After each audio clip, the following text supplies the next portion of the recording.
Good evening, everybody, and welcome to another edition of the Motor City Madmouth Show. My name is Scott Morganroth. You guessed it, the Motor City Madmouth, and my hat illustrates it. And if you wonder why I'm wearing an Arizona Sun Devil shirt, because this guy to my right actually lived in Arizona for a little while, I want to welcome the author, Trent Clark, to the broadcast. Welcome, Trent. Hey, Scott, it's great to be here. Thank you so much for having me. Super excited to talk to the Motor City Madmouth. I mean, come on, I'm a Michigan guy. Well, that name should easily gravitate to you. My goodness, seriously, good stuff. All right, well, you know what? You're the author of a book called Leading Winning Teams. I'll tell you, where did you come up with the title? I like it. Yeah, actually, I have a podcast called Winners Find a Way. I was super excited about bringing that on as the leading, and publisher loved it. Super excited. As we got down and they were doing test marketing, they were like, listen, we really need this leading thing. You're a leadership guy. You've been around all this leadership development. And so they decided, like, hey, you're a team guy. You've been to the championships, and definitely going to talk a little bit about that. And so they decided, hey, leading winning teams, that's what you do, and that's the focus. And so I said, hey, go with it. Let's go. All right. Well, yeah, I know on your background, you said you're a three-time World Series coach in Major League Baseball. Why don't you go over that a little bit more and give our audience out there an opportunity to learn a little bit more about you on the Major League level? Yeah, so I played baseball and tennis at the University of Toledo, and man, I was 23 years old when they gave me that "you'd make a good coach" talk, and that was a job transition going on there, and so I thought, like, I keep playing, but I was pretty beat up, and I got my first opportunity towards the end of 1993 with my hometown team, my home state of Michigan. And I went back in with Sparky Anderson and Dick Trzaskowski and all sorts of just legends. In fact, one of the best guys that was so good to me, and you'll appreciate this, Scott, was a guy named Larry Herndon. And Larry was like a nemesis of mine. In 1984, they won the World Series. It was the Bless You Boys of the Tigers. And, man, I was tough on Larry Herndon as a player. As a coach, he was the best guy I knew over in Detroit. He was fabulous to me. And I so appreciated my time in Detroit. It's incredible. Yeah, Larry Herndon, that's a name that goes back to 84. Of course, I'm well enough. I know a lot of the 84 Tigers anyways. I've dealt with Alan Trammell, one of the nicer guys, Kirk Gibson, I saw him a few years ago. He's battling Parkinson's. And, of course, I have a good relation. In fact, who I did an interview with when I was in Detroit recently with Dan Petrie. And Dan, if you go back to the South Florida Tribune YouTube channel recently, you'll see my one-on-one interview with Dan we did over at Comerica Park when the Tigers were hosting the Miami Marlins. So, yeah, a lot of good people on that team. And Lance Parrish was one of my favorites. And I'm sure you're probably familiar with my friend Tom Gage, aren't you? I don't know Tom Gage. You don't know Tom Gage? Seriously. Yeah, you know what? He's been a beat writer for a long time. He's retired now, but Tommy and I go back to the 1981 baseball winter meetings. And the one thing that I was impressed about you is the fact that with your background information, all the people that you've been around, but I want you to give everybody an overview of yourself first before we go into some of the questions.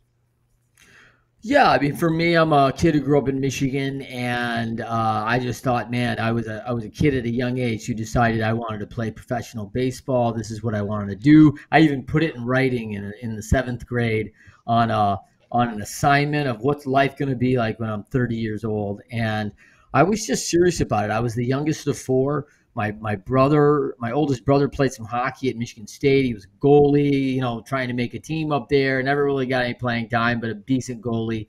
And that's a tough team to make back then. And my next brother was an all-state tailback at Battle Creek Lakeview and starred there and went to the World State Championship there in '83. And then my sister was Miss Michigan Teen at the time. And I was like, man, I'm better than all these guys. I'm going to be in the majors, and I'll probably play for the Tigers. Right. I was not interested, Scott. I was committed.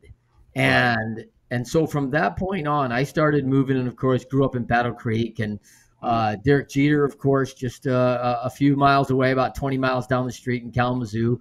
And I'm a little older than Derek. So there was a lot of good ball players coming out of Michigan. Matt Mieske, of course, out of Taylor Kennedy was the lefty for the Braves. Mm-hmm. I'm trying to think of his name real quick. and there was just a ton of guys. And of course, John Smoltz. There were some just big name players coming out of the state of Michigan, and it wasn't in droves that there was tons of them, but when they came out, they were impactful players. Oh, well, I actually ran into a couple a few years ago when I was in the Cactus League. DJ LeMahieu was one of them, Yeah, but Derek Jeter, here's a guy. The only thing that bothered me about him was when they held the All Star game over at Comerica Park. He wasn't in that All Star game. Yet he'd been to every one but that one. Go figure. I don't get the reality of yeah. that. What's the odds of the year he's not in it is in his home state, No, right? That's yeah, crazy.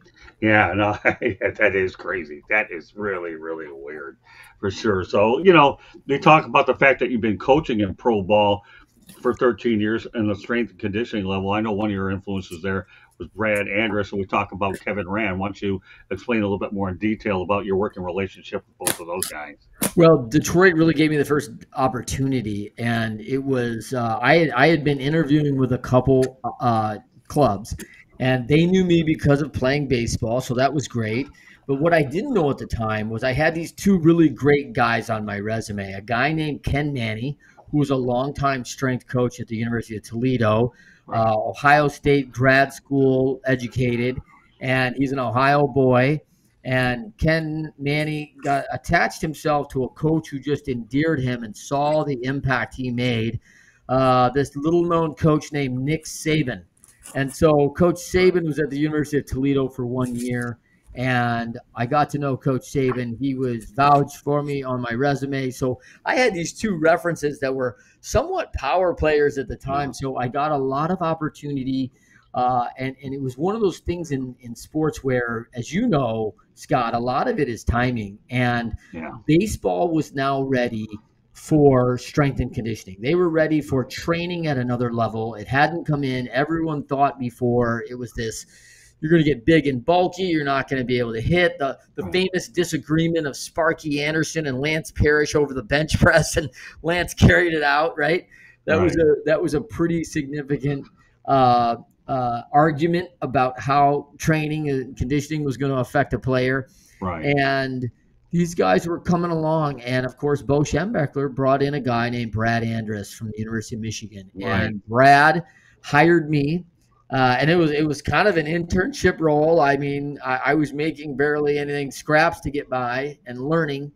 And of course, not 3 weeks after he offered a job, Cleveland offered me a fully paid minor league kind of program deal, and I was like, man, but I've already committed to Detroit and Brad, and so I honored my word, and I stayed with my commitment, and right, I was in spring training, not maybe a few days, and met a young guy, a young trainer in the minor leagues named Kevin Rand. yeah, And Kevin, just a fabulous human being. And, we're down at breakfast every morning at 5 o'clock, ready to go over to the ballpark and the early risers, and we're staying at the end. So, we get to walk to the field together from the old dorm in Lakeland.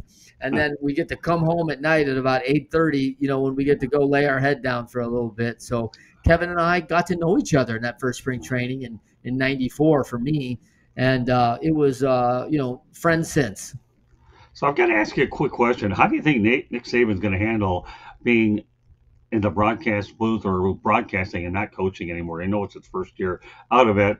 Although he indicated when he got done that he was sick and tired of all the way college football has become, and he probably knew he got out at the right time. But it's one thing to say it, but it's another to have to go through an entire year. Saying it is one thing, doing it's another story. Although he is smart, at least he got a place over in Jupiter Island, Florida, so that would help him a little bit.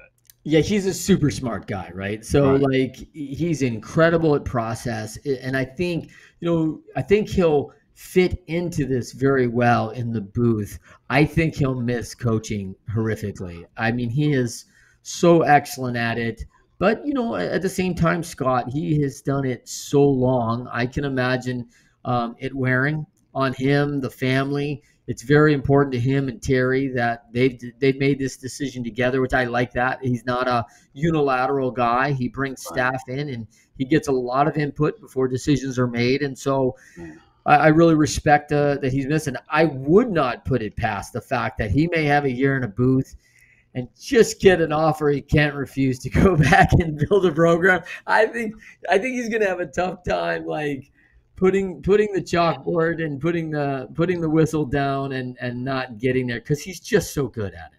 Yeah, I think he's smart though. I think he knows what the NIL and the transfer portal that you could almost tell at the end of the Michigan game when the Wolverines played Alabama. You could see a degree of frustration in his face that maybe this may have been the end of the line. And when you've won, what, 7 national championships already, you've done everything, and now it's time. And it's not that old. He's in fantastic shape, got more hair than a lot of us have. Yeah. It's time to just sit back and fish full time.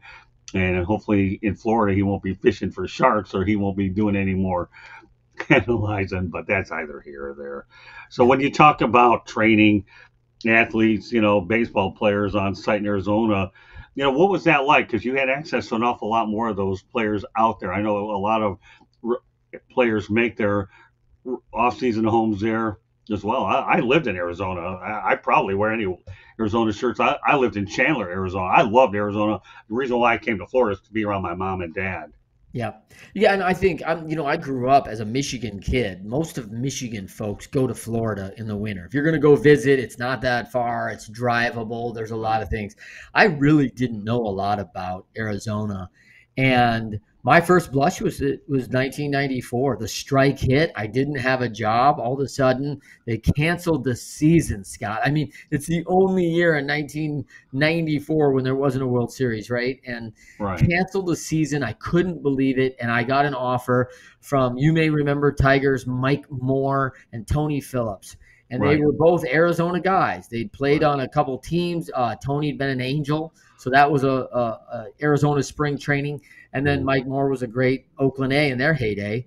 And they were both living there. I had a nice opportunity to go out there and do some training and see those guys. And then I found out, wow, there's a ton of ball players that live in Arizona in the off season. And it's very interesting, Scott, because I think back then, and I don't know the number offhand, but there may have been 12 of the 30 in Arizona, and now I think it's 20 of the 30, and it's reversed from Florida to Arizona. I think it's 15-15 even is what it is. Yeah, because the reason why is Arizona. Are you kidding? They snapped up. Kansas City was here for a while. They got Texas to go out there as well, so they put them in surprise. Cleveland? Cleveland? Yeah, well, Cleveland was there, but then they came back, but then they went back again. You're right. They were Tucson, right? That's correct. Yeah, and I remember when I lived in Arizona from 99 to the end of 99 till 2002, they had just passed that law to get more stadiums, and they even passed a law in Scottsdale where they could get the Coyotes there, but the Coyotes found a way to screw everything up, and now where are they at? Utah. Okay. Yeah, they did. That was probably the biggest mistake. And by the way, the Coyotes were doing great downtown. I don't know why. I mean, I know they had America West. They were in a bad stadium. Really, Trent, it's a worse stadium. In fact, you want to hear an interesting story about that? Sure. I'll never forget. You talk about the new guy on the block. I won't mention the PR guy. It's not really relevant to what we're talking about now because they're long gone, as Ernie Harwell would say. But here's what happened. I cover a game over at the America West Arena is what it was called at the time. Yes. And you can only see one goal and not the other. It was so destroyed. It wasn't built for hockey. It was a temporary building is what it was. Well, they got it right. They tore down a mall over at McDowell and Scottsdale Road, and all of a sudden things didn't go through. It all fell apart. They didn't build it, and then they were forced to take the situation over in Glendale. But here's the thing. I think they would have been better off playing at the Arizona Memorial Coliseum or charging more money for a more hockey-suited arena. And I criticized the day I saw the Coyote. The Coyote guy didn't want me to come back. I mean, I went to 2 games. That's enough. I mean, you're killing me already, publicity. I said, no problem. I said, good riddance to you too, dude, because this is the worst place I've ever seen for hockey. I thought there was a real, I mean, you remember the 99 to 2001, the whiteout playoff games. I mean, people were excited about hockey in Arizona. They were hitting on some cylinders there. Yeah, those that could see the games. Yeah, those that could see the games. I wanted to, let me tell you, Trent, if you would have saw that arena, you could relate. Yeah, you have a whiteout and half the building can see the one goal, then you have to look at the scoreboard to do it. But yeah, there was enthusiasm because it came from Winnipeg where they lost the team and they had an indigent stadium too. That seems to be the trademark that you have going on there. But yeah, Arizona's Arizona. But going back to the 15-15, that's why they divide them up, because the Arizona people wanted to have to divide them up. And Candy and I, my other half, my wife, we went to a lot of those buildings, and many of those teams share a facility. And it's really impressive the way they have it set up. A couple of them have facilities all their own, but these stadiums are 10, 15,000 people out there. Oh They, yeah, they're, I mean oh, they're huge, right? impressive I mean out the of the facility Cactus. they built in Surprise is Oh, unreal, oh right? yeah. I mean, Well, I don't think I ever saw a stadium complex that was bad out there. yeah, yeah. I There mean, really they wasn't. they had to do some facelift. You remember Tempe Diablo with the Angels. We were Yeah, split. So when I first came in there, in '99 was my first year with the Angels. right, And when I first in there, we had the minor league complex over at Gene Autry in Mesa, about right. 25 minutes at least away from Tempe Diablo, maybe Mm, 30 minutes. And so it wasn't convenient that all of a sudden, like, hey, we need Scott to come up here and play third base today in the big right, league game and bring a kid with a chance. And right. so there was a lot of things. So bringing it all together on the Tempe campus was a really big step for the Angels. And I think they finally did that like '06 or '07. Yeah, in fact, I remember a situation. One of my best friends that used to work there, Tim Mead. Yes. I'm sure you're really well Oh, familiar yeah. with He's a him. great guy. He's featured in Oh, my book. yeah. Oh, is he? Well, there you go. I'm looking Yeah. forward to getting a piece of yours, and you'll see mine in about 10 minutes. You're going to bring your book up there. Everybody can see it. Not everybody else are capable of looking that far. At least with my glasses are good, but not great. Okay. But Tim Mead's actually, I think he's in my book as well. One of the classiest people. What they did for a while is they divided spring training in California for a while, and then they played their games over at Tempe Diablo until, like you said, they got it all fixed up and where they were to house everybody in one spot. Yeah, I remember that the Angels had some Palm Springs action, right? They were doing Exactly. that. Yeah, I mean, that's what I. it's matriculated a lot, and man, I feel like Arizona made a massive investment to get these teams, and No, they're not giving them a lot of reason to leave. It's pretty good out there right now. oh, you kidding? It's fantastic. They're not leaving. They're staying there. I Yeah, mean, what they've done in Arizona with spring training is nothing short of impressive. They really yeah, are. I mean amazing. that. Yeah. So, anyways, we talk about Nick Saban. Let's go into a little bit more. I'm glad we can reminisce about some Arizona talk. I mean, part of me, I hated to leave there, but then again, with my folks here, no state income tax, pretty hard to not resist coming back to Florida, especially being on the East Coast. That's for sure. I Yeah. love it down here. I wouldn't trade it for Let nothing. me reminisce a minute about a man in your field that I loved like so much, Yeah. and I grew up with was Ernie Harwell. Hmm. And man, I mean, for you as a guy in the media, I mean, Ernie's voice he's got that Vin Scully. Like it's just, the moment you hear it, it's Ernie Harwell, right? And so, as a kid growing up in Battle Creek, there was no games on TV. It was like a Right. Saturday afternoon game. That was it. And of course, Right. we were playing on those days a lot. So I didn't get to see a lot of games as a kid. I'm listening. So I'd come in from the streets at 8:30 playing ball, football, baseball, hockey, whatever, right? Right. And I'd plop down in my dad's den off our back deck, and he'd have the door open. He had a little slide. He had a little door to the back patio, and he'd have his radio on and Ernie Harwell calling the game. And it was just great memories of sitting around with my dad talking shop, and Ernie's bringing the game to life with a voice, right? Just describing it. And so I signed in 1993, and it's at the end of the year. I'm doing all the off-season stuff, and my head's kind of spinning in my first season. And great time. I mean, I'm at the ballpark every morning at Old Tiger Stadium with Gibby and Tram at 0600 as these guys want to Hmm. get their workout in and do their winter work and go spend time with their families. And they were also committed, not interested, right? They were committed guys, and so. I get down in my first day of spring training. I'm excited. I'm in Lakeland, new season. It's Right. exciting. The first full season that Illich is going to own the team. It's no longer a Domino's. It's a Little Caesars, group Right. now. Hmm. And man, I'm about 3 days ahead of pitcher catchers showing up, and I'm setting fields up, and there's not a lot of people around. I sit down at breakfast about 6:30 in the morning, and I just got my pancakes in front of me, and I hear this, "Hey, fella, you think I can have breakfast with you?" And I'm like, "Oh, That's a I know good that voice, imitation. I like that. right? Like, and I'm like, I look, and I'm like, yeah, sure, Mr. Harwell, yeah." And You then know what? I gotta tell you, that's one of the best impersonations I've ever heard of Ernie. well, and this is That before was good. Do it again. This is before cell phones, Scott. So I'm sitting in there going, man, and I got to go through the whole day, and I'm doing everything, and it's probably like 6:30. Everyone's cleared out the ballpark, and I jump into a back office phone, and I'm like, I call my dad, and I'm like, Dad, it was the best day ever. Like, I had breakfast with Ernie Harwell. And I was just like, I was so excited. I had to tell him, and he was like, "What? Oh yeah!" And Tom Selleck came to spring training, and my mom was excited about that one, more than my dad. But so it was just the Tigers were just as a kid growing up, it was just it was a surreal experience, Scott, being a part of it. And I look back on the team and some of the players, man, like Boomer Wells, and we had tons of talent. We didn't do very well, but like we had a really good amount of players that could play. Tony Clark was coming up, and it was a fun team. And shockingly, we didn't do very well. Well, you know what? Ernie Harwell is my mentor. Now I got a couple good stories. Although I liked your imitation, that was really good. Thanks. Uncle Ernie, rest in peace. I love you. He's always saying the same thing to me. I used to take Ernie Harwell every time he was at the park back to his hotel. I was always driving back up to his hotel all the time.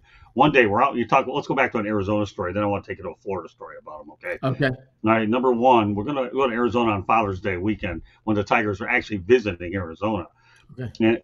And I covered the whole series, and I'll never forget the time when Ernie offers me these tacos that are actually here in my studio. I don't want these things. They have no value to me. No, I want you to have them, Scott. So no, you can keep them, Uncle Ernie. I'll tell you what. I'll make a deal with you, Uncle Ernie. Here's what you do: pull out a Sharpie. If you go ahead and autograph these things on that bag, I'll take them. Ernie couldn't get his Sharpie fast enough to give them to me, and I have them in a Ziploc bag here in my office, in my studio. It was unreal. Now, by the same, he loved it. And I'd take him back, and we talk about life all the time. Now, let's flip the chart over down to Florida, okay? When he got wrongfully dismissed by your buddy Bo Schembechler, because that's who was behind that whole stupid debacle, because that's what it was. But luckily, Mike Ilitch cleaned that situation up. The Tigers are down here at the time playing at Joe Robbie Stadium, okay, not down at Marlins Park. Yeah, the old Florida Marlins. Played the World Series there in 97, right? Exactly. So anyways, I talked to Ernie and said, listen, Uncle, I got to ask you a question. I never went to any Tiger games. I stayed the heck away while you were gone until they rightfully did the right thing and brought you back. So I'm going to ask you a question. I said, do you mind giving me an all-exclusive interview and telling it like it is? And you know what he said? For you, absolutely. You can ask me anything you want, but I'm going to ask you some tough questions about that dismissal, and you got to be open with me. So, Scott, I trust you, okay, and you can ask me whatever you want, and I'll tell you whatever you want to know. And he did. That's the kind of person Ernie Harwell is, and he's a mentor, and I'm proud as hell. Hearing your story enlightened me. This kind of needs to hear a different story.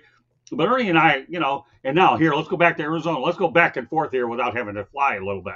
So 9/11 comes around, okay? The sports world is shut down, okay? Yeah. And I'll never forget, so I asked Ernie, I'm in a little bit of a jackpot here. I need a little bit of help. Oh, do you need any money? No, I don't need no money. Don't worry about that. I need you to come on as a guest for my show, Weekly Wheels, out in Arizona. And, since, we got a bit of a situation, and I hate to call you last minute.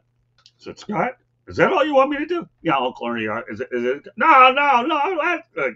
And meanwhile, my co-hosts are looking at me like, this is the guy that called the shot heard around the world. Said, yeah, he's only my uncle. Don't worry about it. And they're just flipping their lids. They couldn't believe this guy was talking to us, and I'm talking to him like, hey, he's family to me. For you guys, he's something. For me, we have these conversations all the time. I mean, I'll tell you.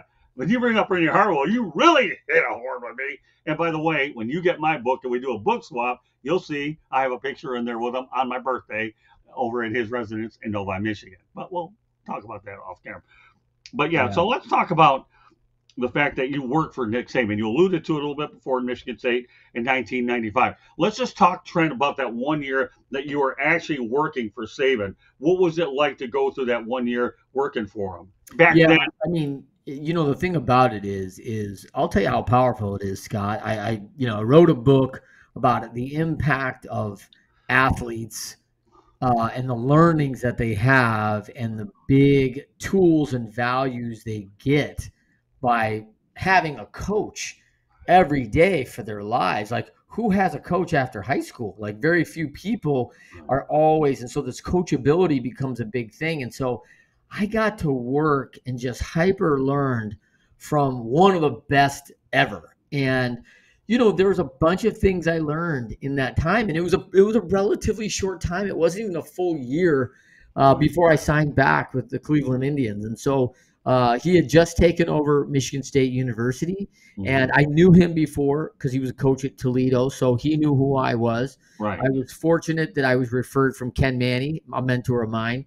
Right. And man, I came into Michigan State pretty green still, green and white, really. Yeah, And right. I like that. That was good. and so man, I was just and so here's the thing. I'm spending most of my days, like morning from 6 a.m. to 2 p.m.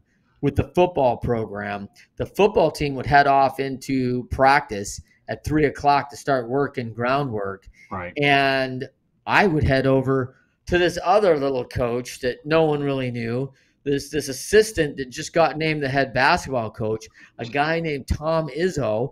And I'm spending my afternoon and evenings with the men's basketball program just sponging all the learnings from these two guys. And I'm like, and Ron Mason, the hockey coach. I mean, I was in heaven, man. I was like, this is just great stuff. And it was, I look back on it, it was a blessing. My wife and I, when I got the offer from Cleveland, Right. I was a grad assistant coach. I probably made less than $20,000. They were paying for my graduate school, which was great, incredible. But man, I was living on the poverty line, right? I mean, and here I got a major league job with the Cleveland Indians offered, and I'm like, I don't know if we should go. Like Nick and Tom are going to do things around here that no one's done, and I Right. know it. Like I know it, but I'm like, Right. it's the major leagues, man. It's what I've been dreaming about since I was 8 years old. Like, Right. what am I going to do, man? And it was, and Ken said it best. He was like, Yeah. I don't think there's a situation you can lose here. And it was just a hard decision. And of course, I chose Cleveland, two World Series in the next 3 years. I mean, that's hard to say that was the wrong decision because Cleveland, I learned a ton there too. And so just what a blessing, Scott, to get time in. And the thing about Coach Saban, a lot of people fault Coach Saban because he's tough. He is a tough love guy. Right. And the thing I love most about him is that people know he cares. He's not soft. He's not mushy, Right. but his actions and his preparation tell everybody he's very serious. And when he sat in your parents' living room and said, "Hey, I'm going to give you every chance and opportunity for your son to become a man and get to play at the next level," he meant it, and he honored that commitment to every parent. And man, as a coach, it was extremely demanding to be on his staff. Many, many good coaches didn't make it. Really? No kidding. Yes. Wow. So here I am feeling sorry for you. Really? Okay, on a national broadcast, right? That you're working with Nick Saban, okay, and Tom Izzo. Everybody say, Yeah, yeah, yeah, I no, know, no, right? yeah, right. I really feel bad for this guy. Oh, He's learning from two championship caliber coaches. oh, And yeah. if that wasn't good enough, we're talking about Izzo, who, by the way, was mentored by Judd Heathcote. And we all know that Nick Saban was mentored by a lot of people till he was springing out coaching George faster Perla. than he, yeah, right, exactly, faster than the auto industry can spit out cars, right? And yet all they're doing is winning and champ. But yeah, when you talk about that one year, you definitely had a lot. I mean, not counting Mason, but Izzo and Saban in the same building. I mean that's an easy thing to really sponge, isn't it? Oh man, Scott, I want to tell you about how great this blessing was because it was an incredible time at Michigan State, and it went by so fast it was like a blur. I mean, I understood exactly why Ken Manny spent I think 20-25 years at Michigan State. I mean, you fell in love with the campus, what the initiative was, and it was infectious. Right. And it was part of this what I call audit of excellence, Scott. When I was growing up in Battle Creek in 1986, my sophomore year in high school, we won the state championship in baseball. We beat Harper Woods Bishop Gallagher, which was a way better team than us, but kind of pulled it out. I didn't get to play. I was a sophomore watching. And man, I was be darned if I was ever going to be out of a game again. And so my junior year, we go back to the state championship back to back, and we lose 1-0 in 9 innings. Beautiful pitcher, guy named Greg Beamlander out of Bay City Handy, and played through at Western Michigan and was an incredible athlete. And, he really just good pitching sometimes beats good hitting, right? Wow. And then my senior year, we go back to the state championship again for a third round. Wow. And then we lose that one too, by the way. But 3 state championships in a row for school, never been done before. As you know, it's one and done in high school sports. And so then I go off to tennis and baseball. I played 2 national championships in junior college in tennis. And then I transferred to Toledo, and I'm playing baseball and tennis. And we have basically 2-3 years where we don't win much. And then I signed with the Tigers in 93, 94. And I'm Detroit Tigers to Michigan State to Cleveland. And I'm in 2 World Series in 97. So between, basically 86 and 97, in 11 years, I see 7 championships. And the whole time, Scott, I'm auditing, why do we win? Why do we lose? And Nick is the king of audit of excellence, right? He is the king of it. Like, he is breaking down exactly why Nebraska is better than we are right now.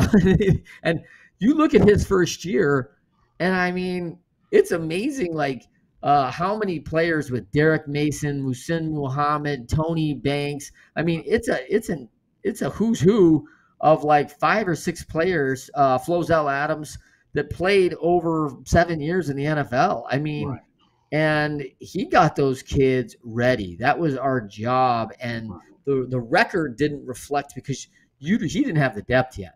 He did not have the depth to compete at the Big Ten yet. And he got that pretty quick. I mean, he understood how it went. Well, if ironies are worth being ironies, okay, and I'm going to go a couple directions with this, so bear with me on this, okay? Sure. Number one, we're going to talk about your time in Cleveland, and then I'm going to add something a little bit afterwards. Okay, so you do move to Cleveland in 95 to 97 with the Indians at the time with the World Series. You have Mike Hargrove as the manager. You have a guy like Albert Bell who can hit the ball, the cover off the baseball. Yeah. Manny Ramirez, the fiery nature. You got Jim Thome. All he does is hit bombs and hit them off. And Kenny Lofton, Omar Vizquel. So, yes, you had definitely an offensive powerhouse. And then you have Oral Hershiser to begin with. I'll tell you what, those are some pretty good players. But of all of those players that I mentioned now, which one did you learn the most from? Because it's easy just to ramble off players. Yeah. But they weren't just players; they were strong personalities. So and that's why I'm pinpointing you just to one. Yeah, if I had to say, man, that's a tough one, man. Oh, I don't make it easy. You're saying with the Cleveland team, we were a rolling rock show. I mean, it was like crazy times, and really good. I would say that the most I learned, because he was willing, by the way, was Oral Hershiser. Really? Oral was post-capsular shrinkage. He went to the Franklin Jobs Clinic, or the Curlin Jobs Clinic in LA as a former Dodger. He had this massive shoulder shrinkage to bring his shoulder back in. And, a lot of course, anyone in the pre-war era and all that area, it was over for them. That would have been the end of anybody else's career. Right. It's somewhat of a kind of, what would you call it? A surgery that hadn't been proven yet, right? Okay. And so they were kind of doing this thing as like, hey, we think this thing can work, right? So he's like a guinea pig, right? And if I had to look back and the work he did, he just spent a lot of time in the weight room. And so the beautiful thing about my job in pro sports was I really got to relate. And I tell a lot of people, the physiology and exercise science degree that I received from Toledo was invaluable. It was great. But I really probably could have used a psychology degree, because people come to the weight room after the game and like, oh my gosh, I just struck out 3 times. I got to get myself together. I'm going to get sent down. I'm not earning my money. My parents are disappointed. Like, there's a whole psychological mess. And a lot of times they're just in the weight room working it out, and they're physically sweating it off, but they're talking. right? Right. And Oral, man, he was at a point where he was just sponging learning. He was the epitome of a guy who was taking every minor fractional advantage because he knew the sliver of the difference between good and great. He knew the sliver of difference between all these athletes and how he would compete now in his early 30s and mid 30s and gaining that ground. So he was constantly talking, but he was also patient with me as a, at that time I'm 25, 26 years old, right? And he Right. was patient me talking about the good old days.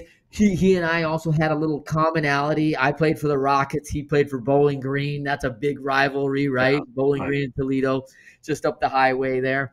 And so it was a really good time for me, and he was teaching me about all things baseball, all things life looking back, and he's a Christian brother, and I really appreciated that. And Right. he just had a really down to earth perspective on things, and there was so much time in the room that it was easy to get to know him, and I was thankful that he would take the time and talk through it. So why do you? I know this well, and I know you probably agree with me here. That's why pitchers and catchers make the best managers because there's a lot more thinking involved with both those positions. I'm not saying that you can't find an outfielder that'll manage once in Sure. a while. I'm not going there, but I played the catching position, and I was the biggest disruptive distraction that any nightmare that an umpire would have to deal with. I go out there and say, "Hey, you missed that call." I'd be in their ears. I get more catcher's interference calls than anybody. I would talk to the batter. I deliberately did anything. I would take all these mound visits. Of course, now I'd be blown out of there with all the tricks that I pulled behind the plate and never cared. But that's why catchers make good managers as well as pitchers. But when you put things in perspective now, and you're right. I mean, let's face it. We both know, Trent, that baseball is the ultimate chess game. That's why so many guys can't make it. Why do you think a guy like Michael Jordan knew, hey, I'll try this thing out, and he's lucky he had Jerry Reinsdorf getting him to Double A. Okay, otherwise he wouldn't have gotten anywhere else. And Tim Tebow, you know, he obviously struggled after a lot of years because it's not so easy to take time off and get it back. But it is a tough game where there's so much negativity around it. And anytime you could go to the ballpark and you're hitting 220, 240, 250, that means you're failing 75% of the time, depending on what the RBI and home runs number, which we're not going to get into. But you're right. A psychology degree is what you need. You need to communicate anything where you have to be a thinking man in sports is what baseball really is. So with that said, okay, and then I want to get to your book a little bit or a lot of it. Do you think that analytics is really ruining the game of baseball and taking the human element out? Because I personally think it is. You Yeah. have to be able to manage with your gut sometimes, but now I see all these analytics departments and these guys, even when I'm down in Miami with the Marlins. And I mean, I understand numbers. Don't get me wrong, but that's overdoing it. You're taking the human element. Forget about the other stuff of taking the human element out of the managers, the bench coaches. What do you think, though? Yeah, I think Joe Madden was the best at it. I think Joe Madden really understood. Oh, by the way, a former catcher, of course. And, I think My he really golly. understood um, the balance of data and learning that data and Right. understanding how that data can really help make decisions. But he also understood heart, confidence, mentality. I mean, he really understood like the grit formula, right? And I Right. mean, the grit formula is a really big deal because, the data doesn't show. I don't know if you're familiar with the grit formula. I have it in the book, and it's, of course, it was made legendary by Grit the book. And and it just says, hey, here's your talent, and here's your talent at that level. So, and Tom Brady, by the way, is a great example of the grit formula. His talent coming into the NFL as a drafted player, he was a 6 out of 10. He's a great quarterback at Michigan. They thought, like, hey, on a talent wise, he's a 6 on an NFL level, but he's a 10 effort guy. Right. So 6 times 10 is 60. Okay, so then we got his talent. So his Right. talent level right now is a 60. So his skill level, skill level 60. Then we take skill times effort equals his achievement capacity. So we go 60 times 10, he's a 600. So I do this with executives all over the world. I do this with staff. I do this with leaders constantly. I tell anyone who will listen, you don't even hire someone who's not a 200. You will be beating your head against the wall. And that's a Right. possibility And I coached players that Right. were 9 talents and 3 effort. 27 times 3 is not even 100, right? So, Right. this is and what scout can miss on a 9 out of 10 talent? Like, that's easy, because if Right. they don't have any effort, they're not going to ever get that improvement. They're not going to get that commitment. So, um, they miss that. There's no data to show and measure a person's effort, their heart, their competitiveness, their mentality to Right. compete when it really counts. And I think, Scott, the other thing that's really, really staggered me Mhm. is, as a former player, there were times I sat in those really good years in Cleveland, and really some good years we had in the Angels too, where we had some really, bombers.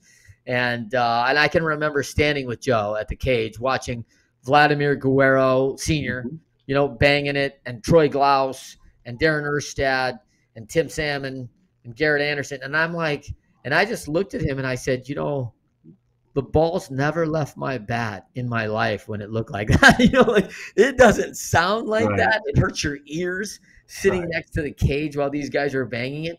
And so you realize there's a ton of talent. And the thing that absolutely shocked me, Scott, was as much Mhm. talent as there is, a manager learns very quickly that some of those guys do not want the last at bat. They don't want to close. They do not want to be in that situation where it's all the whole town, the pressure. Yeah. They don't love that part of it. And they still make, 10, $12 million. They are ultra talented, and it doesn't mean they can't handle pressure. It's just not what they're built for. It's not what their desire is. And there's no data sheet that's going to say that.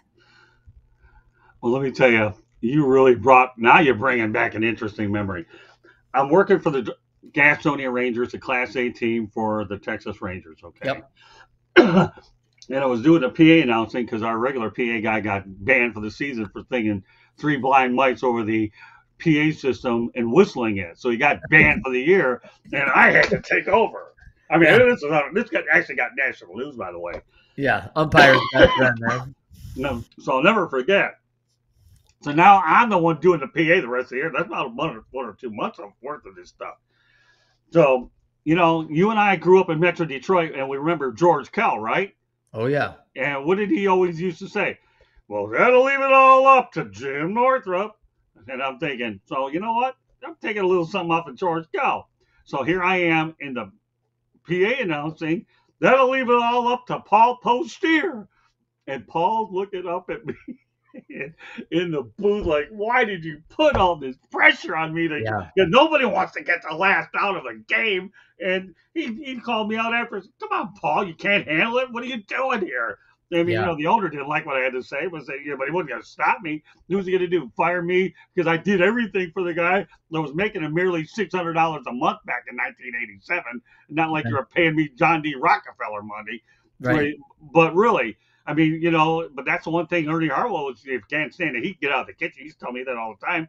But the whole idea, that'll leave it all up to. And I remember when I was at Little League ball, I never wanted to get the last out either in a playoff game, and I didn't. And my dad took me to batting practice before we got there. It was unreal. And I'm going to tell you right now, everybody to hear, I will be doing a baseball book after I get done with the second half of this. By the way, why don't you get your book right now so everybody can look at it a little bit quicker? There you go. Not too far behind them. We got 2 books on this show. We got Lessons from the Microphone, mine, and we got this guy's leading winning team. So we got 2 on this network. So, but anyways, the thing is when I tell people that nobody wants to be hit with that last out, I'll keep it close by, okay? Because I want to ask you a couple of questions about it, or keep it there, whatever you want to do.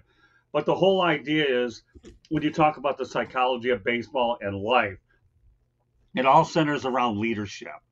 And not everybody is able to handle leadership, which is what makes your book such a really intriguing book, because leadership can come in a lot of different ways, Trent. You can, one, lead by example, not be vocal, or 2, you can light it up in the clubhouse, locker room, whatever. And so let me ask you this. If you had to define yourself as a leader, Trent, would you say that you're more of a lead by example or more verbal? I think I'm a combination of both. I am not Okay. going to probably lead on one or the other in that. Like, it's a balance for me. And Okay. there's a lot of guys who are going to lead by example. You know, Kirk Gibson's a great leader by example. Like he's Right. going through the wall and everybody knows he's going to bring it, right? Right. Darren Erstad, same kind of guy. And Darren was a very quiet guy. And so, you know, there's just certain players and they're going to lead different ways. You know, the Right. challenge, the thing I like to tell a lot of people in my business now, where I consult a lot of firms on how they build leading winning teams of leaders. And, you know, in the corporate world, who went to school for leadership and coaching? Like True. nobody. And now it's, hey, there's this fraction of people that went to the Naval Academy, you know, places where you're going to be actually taught Right. hardcore leadership and function. And most of these people didn't have a coach till they were 37, 38 years old, right? And so you're talking about now people in an executive role who haven't had a coach for probably 20 years. And it's Right. like, hey, you know what we really need from you? We need to lead and we need you to coach these people up. And they're like, I, I don't even know if I have those skills. Right. I know I'm a contributor and I'm put in this Right. role because I'm a great contributor. And that's awesome. But now it's time to lead.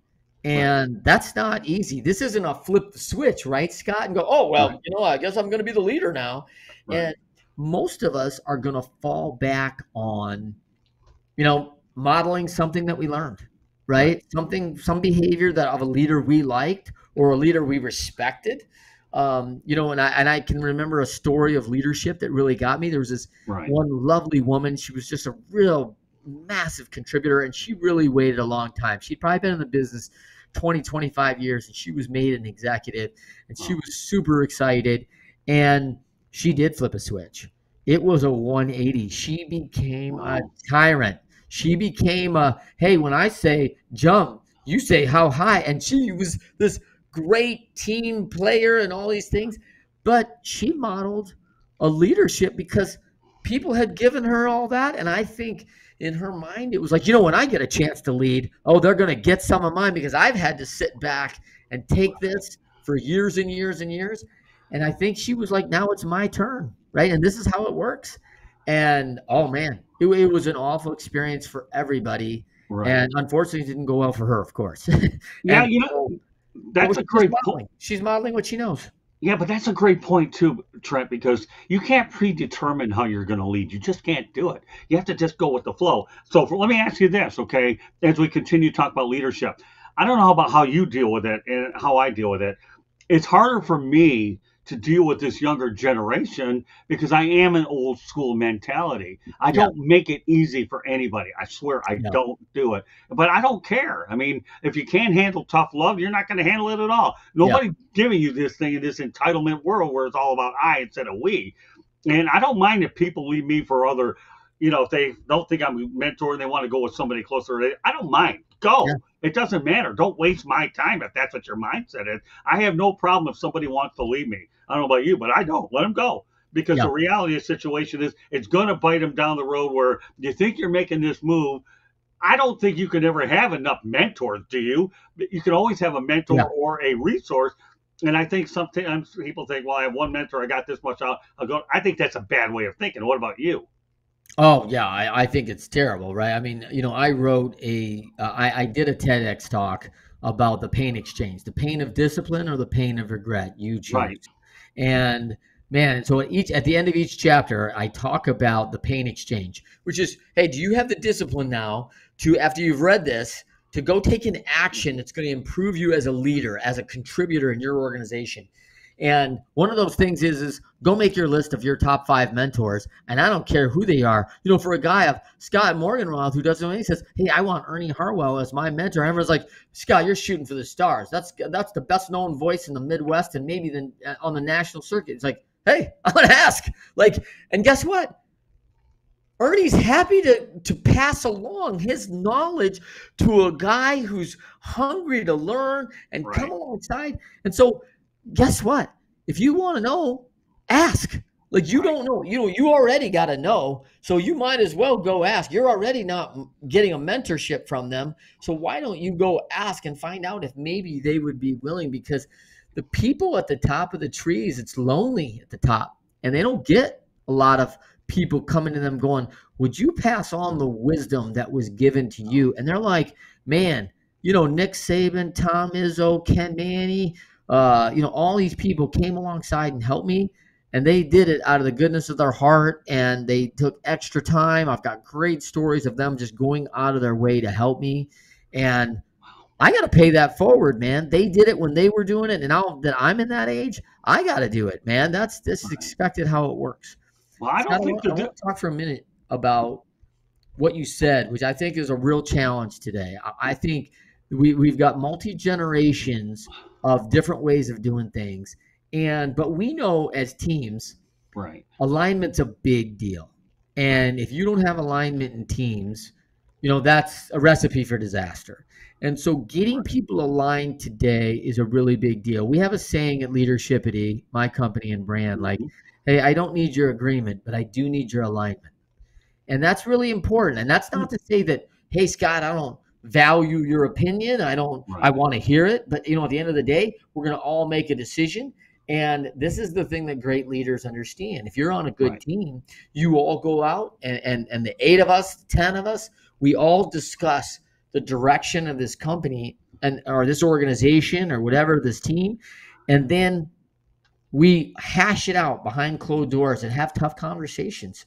But when we leave through that door, we're going to be in alignment in the direction we're going to go, even if I don't agree, because it's not my, again, I don't need people's agreement. I do need their alignment. And when you talk about young players, people, and contributors, they do want to win. And they do want to have a value and a purpose, and they want to get value that they are contributing.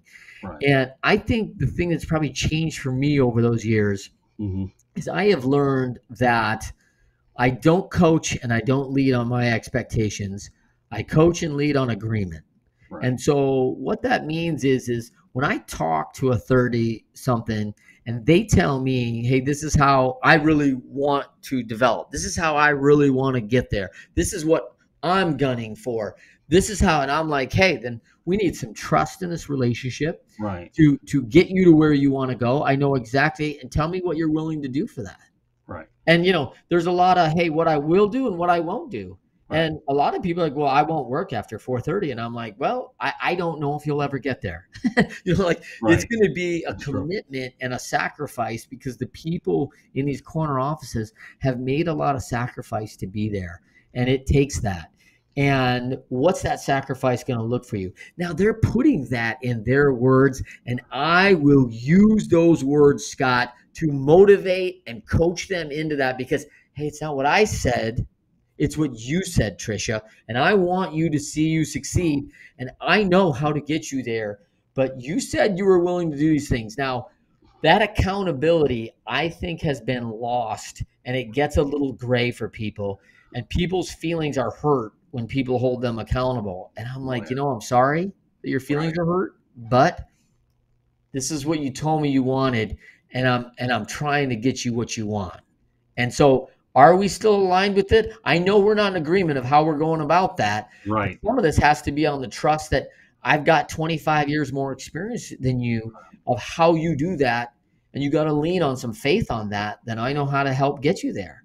And they can either accept that or they can't, right? And they're going to find out. But the thing that has changed, and it's probably the one thing about the youngins that I do love, is data is very prevalent.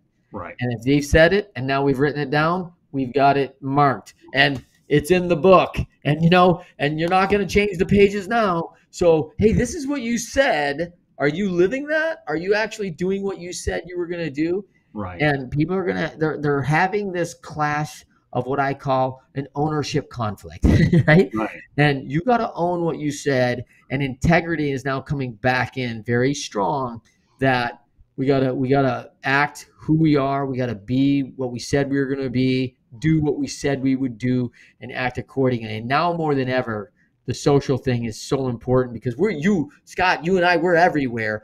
I'm not gonna be some person on the microphone, and then behind the microphone, I'm this horrible person. But oh man, when I'm online, I'm a different guy. Yeah. No one's gonna keep up that persona. Nobody. You can't fake it if you tried. So that's an interesting point. okay, Trent, and that's this. And I'm not complaining about the generation. I'm just there's perception, there's Yeah, reality. yeah, Okay, but when you're dealing with 20 and 30-year-olds today, the value system is so much different than what we had to deal with. Trying to deal with today's 20-year-old kid, and you almost feel like you're on Gilligan's Island as far as I'm concerned, and that's all. That's all there is to it. So but again, I don't worry about how much I teach and what I don't.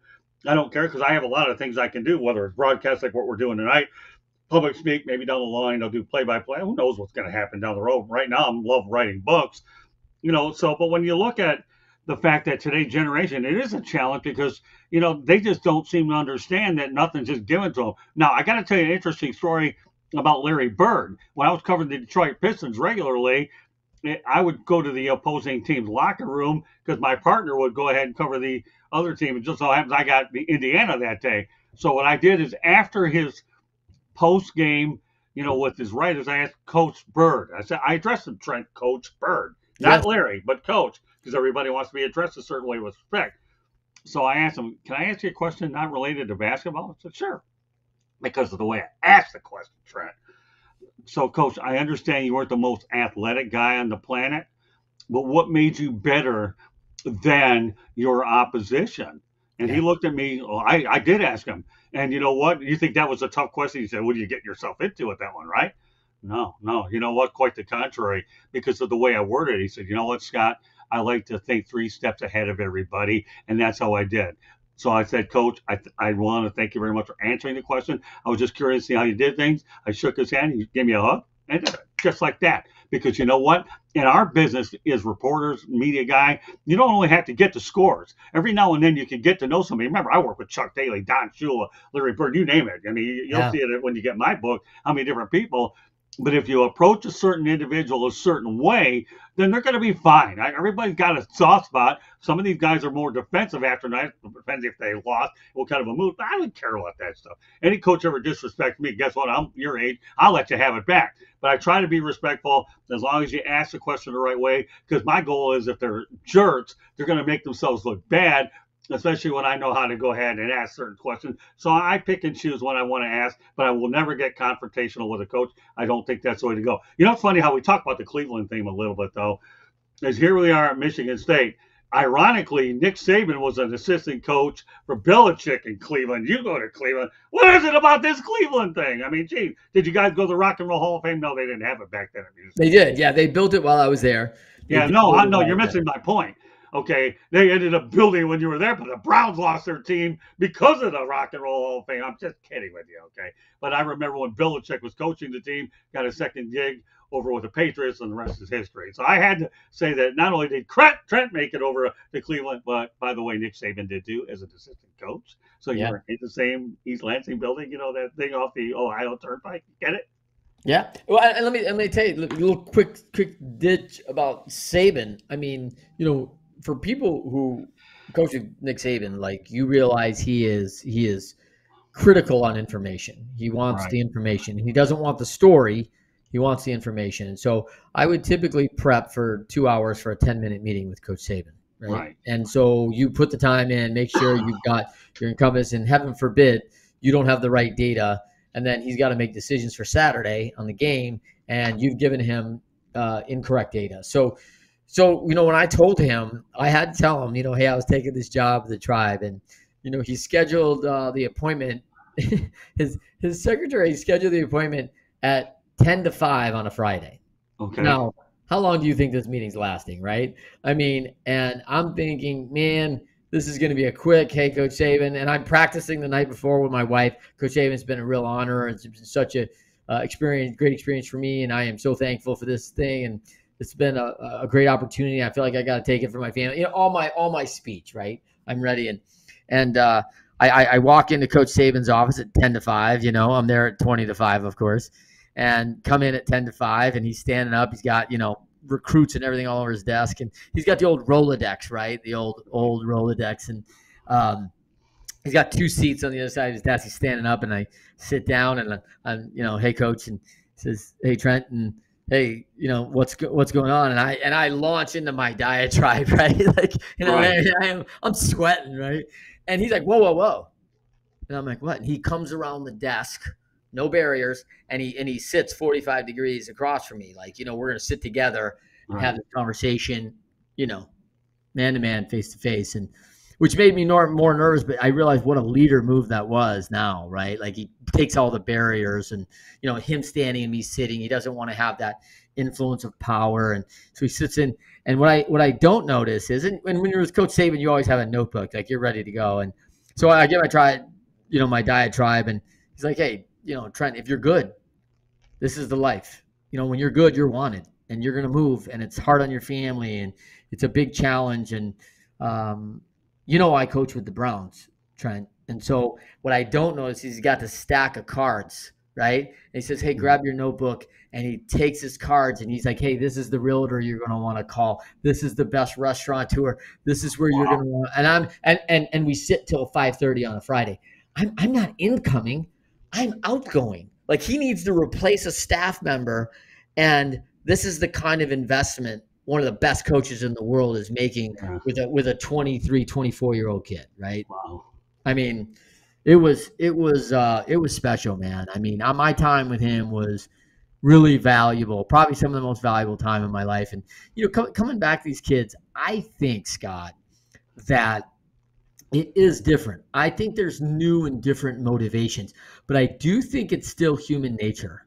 I do still believe that people want to be recognized. People Right. still want to contribute. They still want to gain and win. They want awards. They Right. want to be acknowledged. And I think the difference is, and I learned this from baseball, was man, I was frustrated as a young man trying to coach like a guy like Eric Davis. Eric Davis was with Detroit in Hmm. 1994, and Right. that guy was awesome. Like, what an incredible player. And man, I wanted Eric to work hard. I wanted him to work harder than he was working at that time.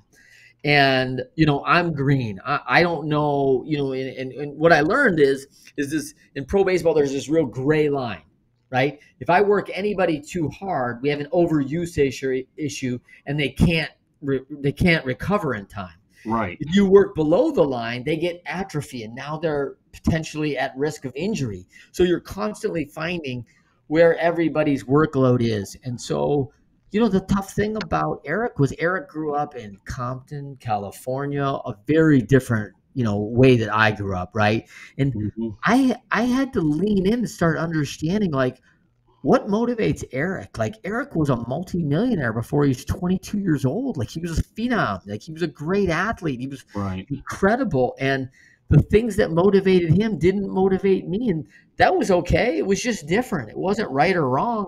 It was Right. just different. And so I learned that the psychology, right, of Right. what drives people. I got this guy, I want to make $10 million. I want to be the next player. And, Sussa was number two at Hmm. 9.45 back then, Right. right? He was behind the big herd, and no Right. one was making 10 million. And, someone's drive was to make that, digit, right? That eight figures. And someone's was to make their parents proud. Someone was to look good and never embarrass themselves. Someone was like, hey, I want to be a viable candidate for a woman somewhere as a wife. Like, Yeah. Right. I don't, everyone had different motivations, and I don't Right. think kids are much different. There's a lot of different motivations of why they want what they want. Yeah. And the thing that I think is different now is that I think most of us, Scott, when we were 25 and 30, we knew. We knew what we wanted. We knew what Right. motivated us. It may not have been totally clear, but we knew what was driving us. I think, the thing about now, you can ask a 27-year-old and they're not sure. And you really got to kind of dig in to discover with them about what it is they really, really want. And, as young people, I think all of us go, oh, I want a Lamborghini and this and that. And then you actually get that and realize, this isn't exactly what I wanted. It's a real crappy thing, Right. Scott. I've seen this a couple times in my life. Uh-huh. It's a real crappy thing when you've reached the top of the mountain and you go, oh crap, I climbed the wrong one. It's the one over there across the valley I wanted to be on. Because I didn't want Right. the Lamborghini and the big house and the fast life. I wanted the wife and the picket fence and the farm. And I didn't. Everyone told me this is what I should have wanted, so I just started climbing the hill. And man, it's a tough place to be because it's not easy to go back down that valley and try to climb back up. I can imagine. Well, you're talking 27-year-olds. Can you imagine if you're a 20-year-old? It's the same thing. But you know Oh, what? Yeah, you make a couple interesting points. So I want to go talk about your book now as we can. We got a little bit of time if you have it, because obviously there's a lot of information to take here. When we look at your book in its proper perspective, Trent, okay, we're looking at the fillet of the book. What should people take out of your book that they can really apply in many different ways? You know how food is set up. You have the yeah, appetizer, the main course, and you have the dessert. yeah, But now, right now, we're looking for the main course because you can always go ahead and read these things over and over and over. But you want to make sure that for somebody that hasn't gotten it yet, okay, hopefully we'll be able to drum those numbers up a little bit here. yeah. But give me the main course of this book and what people should get out of it, Trent. And then I have a follow up question for you after that. Yeah, for me, what I really hope that people get is that, life's a game of continuous improvement. Right. And hyper learning is a really important deal. When I think about these areas I've been in, there's a couple areas that are really incredible. Pro sports is like, and sports in general, you have to learn fast and you get incredibly good at adapting to things that are happening around you. And you get incredibly good at listening to feedback and then being able to take that feedback and practicing multiple skills and being able to apply each of those 18 skills in different situations and knowing which situation to apply that number 16 Right. skill, right? And so the hyper learning that comes at the professional sports level, the elite forces that go into like the SEALs and the Rangers and what they're training life and death and the experience and wisdom and bringing the level of training up because they know that your worst is going to be at your lowest level of training. And Mm-hmm. that's also, where we expect you to be. So they're constantly pushing that element up of continuous improvement. And then, of course, entrepreneurs, they have to own a company and they have to find a way. And you got to find a way to win. And you get all sorts of data that you're losing. And the perseverance and resilience is in reps. And confidence is prep and reps. It's preparation and repetition. And I think what I hope that people walk away from is this is a journey. It's not a destination. And I'm here to become the best person I'm going to be. And I'm on Trent Clark V54, right? Like I am on version 54. And every year there's a new version of Trent Clark, and it's got to be better than the year before. And it's a matter of continuous improvement, getting the preparation and the repetition and the people that can guide me in those things to go faster and more efficient. And if people can get that out of the book, that is around them all the time, I will be thrilled because Right. it will be life changing for people. Well, again, your title's impressive, leading winning teams. I mean, and the way I look at it as a guy that I've always loved the most, and thankfully I had the good nature opportunity to meet him once with John Wooden, the Yeah. Wizard of Westwood, and I lived by his pyramids of success. So, Yep. so, and I met him, and he actually answered questions pertaining to that fact. So I'm going to ask you another question. I love answering follow up questions, especially when I got good material like you doing it. Okay, but who was the biggest influence ever in your life? Well, the biggest influence in my life is my father. I Okay, mean, he's obviously been there from the beginning, passed away about 6 years ago. sorry to hear that. And, but, my consummate coach, an opposite of me, I am a extrovert, go getter, go through the wall. He's a quiet, intense, soft spoken, and don't poke the bear because if that wakes up, there's another side of Parnell Clark, that no one really needs to see, right? Because I saw that as a kid a few times and realized, ooh, we don't need to bring him out again. But he was the consummate coach. He was a learner, and he taught me that you never stop learning and to be patient. And that was not my superpower. It was definitely his. And he was all the way through the years just a constant guide and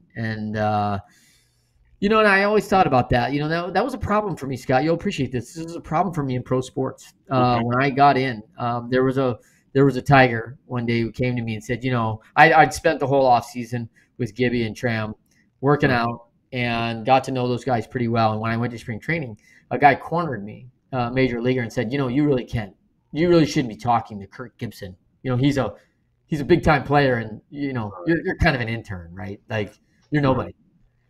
And I was like, yeah, I didn't grow up that way, man. I don't see people. I see people. I see character. I see integrity. I see heart. Like, and I don't really care what they do. And I said, my father's like a great accountant. No one shows up on our doorstep at the end of the day and goes, hey, listen, how was that? How was that? 1040 easy today, and the audit this morning. Walk me through that because there's just no media covering it, right? Like so, Right. but does that make him less of a man at his job? Providing for his family. Like I don't Right. believe that. I believe we're all just men out here trying to do the best we can, and I honor people where they're at. And I just don't. We weren't born into a class system. That's not where. It's not how we do things in the United States. And so I just wasn't. I wasn't into that game, and that might have hurt me, by the way, because Right.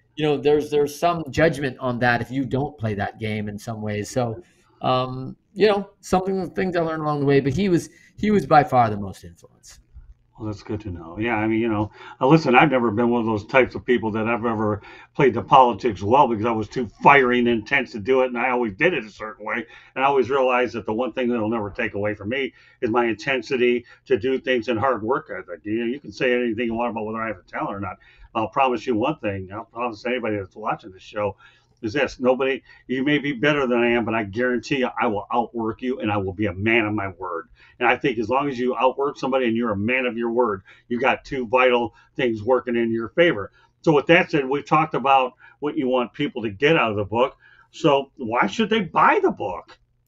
Yeah, I mean they should buy the. First of all, it makes a great gift. It makes a great. It is a book to address your mentality of how you're addressing things. I am a no victim guy. I believe you can make or break it. If it is to be, it's up to me. You've got to make that choice. I love the quote. You are responsible for your results, and I hope that people get that and understand there's a mentality to the top 3%, and anyone can acquire it. Anyone can acquire it. It is an acquired skill, and you can learn inside the book what it takes to be at that top level. And I tell a lot of companies and organizations this. Um, you know what they call the top 20%, Scott? What's that? Hired. We'll say it Because when again. you're better than 4 out of 5, everybody realizes, well, we need this player on our team. We need someone like that in our organization who's continuously striving to be in the top percentage and is competing for that. Uh, those are special players in any organization, whether they're sitting in the typing pool of the days, right, or whether they're directing sales, or whether they're directing the shipping floor and fulfillment. I mean, you need players on your team that are going to continue to rise and have that mentality that they will compete with the rest, and the book will allow people to develop it. Well, it's amazing how you say that, and then we'll get you out of here on one or two more notes really quickly. But the amazing thing is when you have players that are in their whole career, whether in the minor leagues or in the major leagues, Rocky Anderson never did well playing ball, but boy, you certainly know how to teach it and manage it. So Joe sometimes you're Madden. finding, yeah, I mean, some of these guys couldn't hit themselves out of the paper bag, but all they have is World Series hardware to prove it. So Yeah. just because you're a great player doesn't mean you're going to be a great leader, great manager. We've seen that, and sometimes if you're not as good a player, you end up becoming the best leader. I mean, all you have to do is just go ahead and go through the history. We're not going to get into history.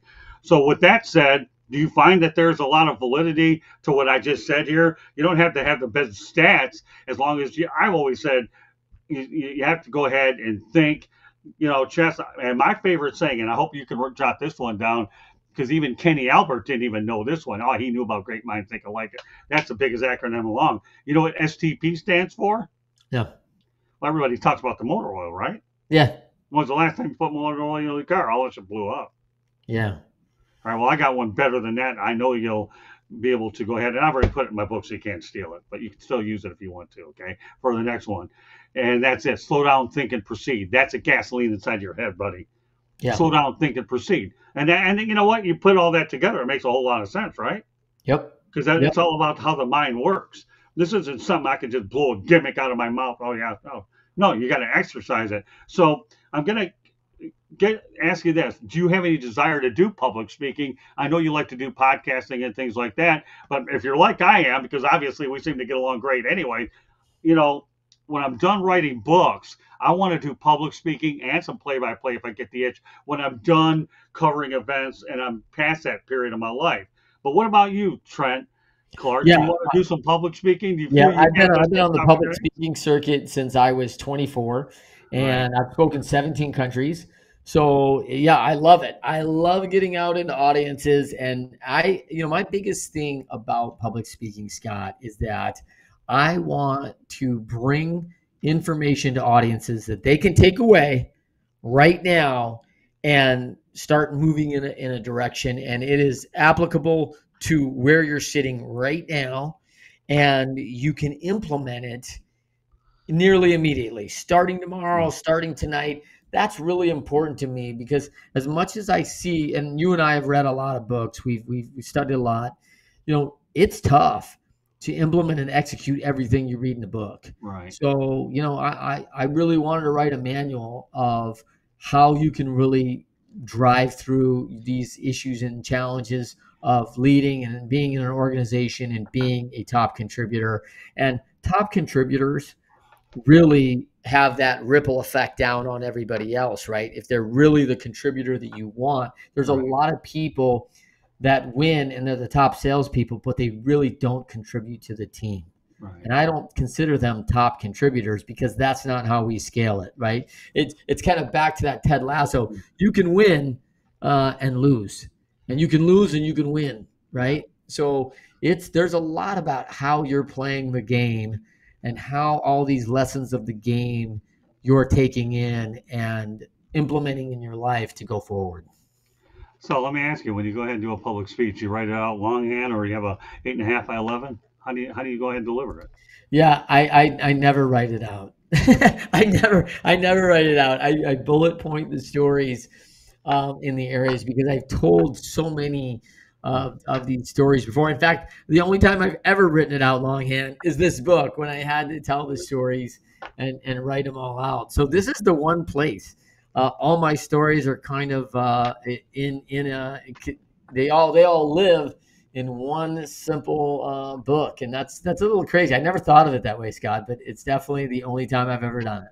Well, you know what? Let me tell you something I do. See this thing called an index card here? Yeah, I do all my speeches this way. I highlight keywords and do it all the way at the same time. yeah. I don't care about no 8.5 by 11. I wouldn't be able to read my stinking Oh penmanship. yeah, I wrote no it. chance. Told how many times it's bad, so you can't insult me there. See Yeah, this thing called, and that's how I write my books. I outline them and yeah, bullet point, like you say, boom. I think the most, I don't know about you, but the most important time when I start working on a book is during the outlining. Once I get behind the computer and start writing, it's easy. It's just trying to come up with the material that you think is pertinent and then prioritizing it in the order that it has to be in. But that thing called an index card, guess what? You can get them anywhere. I mean, whatever office yeah. supplies you are, and they work. I Yep.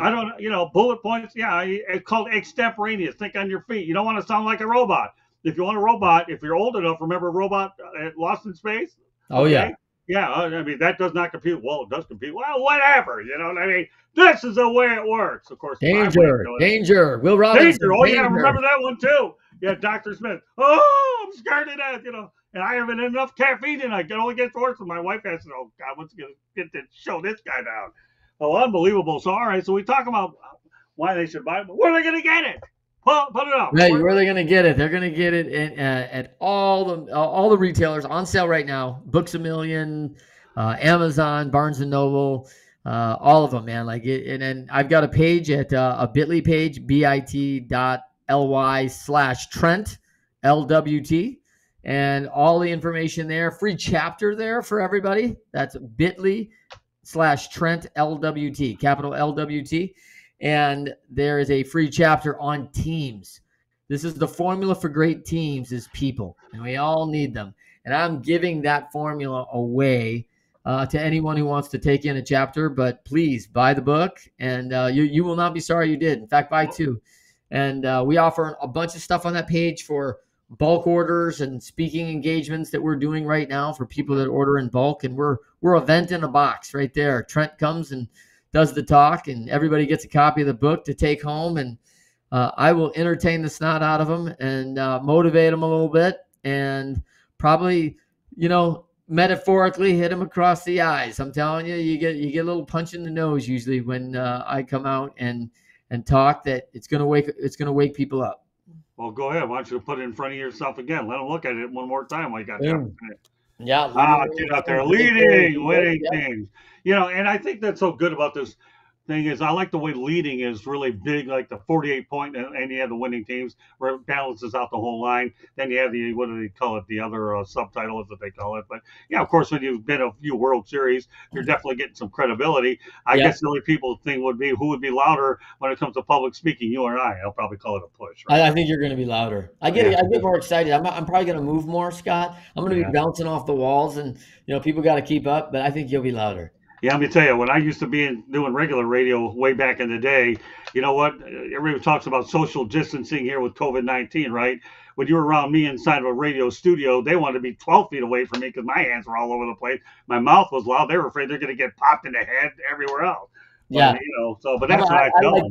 I like that. I feed off that energy. I enjoy it. And certainly I'll do a better job getting it on the screen, pal. I gotta do better. So here's the subtitle: How Teamwork, Motivation, and Strategy Achieve Big League Success. There we go. That's what I'm trying to do. At least the one thing I can tell about you is you do know how to take good-hearted direction that I'm trying to give you so we can get some moolah in the pocket. And the one thing I should tell people out there is that when you go ahead and Google up Trent Clark's name, not only going to be able to Google up what he's done on the air, I'm sure that if they go out there and Google up your book, I'm sure that there'll be lots of reviews out there. And that's the one thing I tell people, nothing more powerful than Google these days, especially in this day and age where we're dealing with the World Wide Web. And that's what I've come to know. This is Motor City Madmouth. My name is Scott Morgan-Roth. Pleased to be joined by Trent Clark. We're talking about leading winning teams. And we have two of us that have books, lessons from the microphone, and this guy's got his.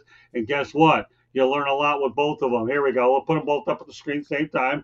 Trent, nice enough to do this, but you're not going to, this isn't the last of Trent and I. We got a lot of other projects that we're looking at beyond the night, but want to give you an orientation of his book. Go out there and get it. I'm sure that you'll be a lot smarter with it than you will be without it.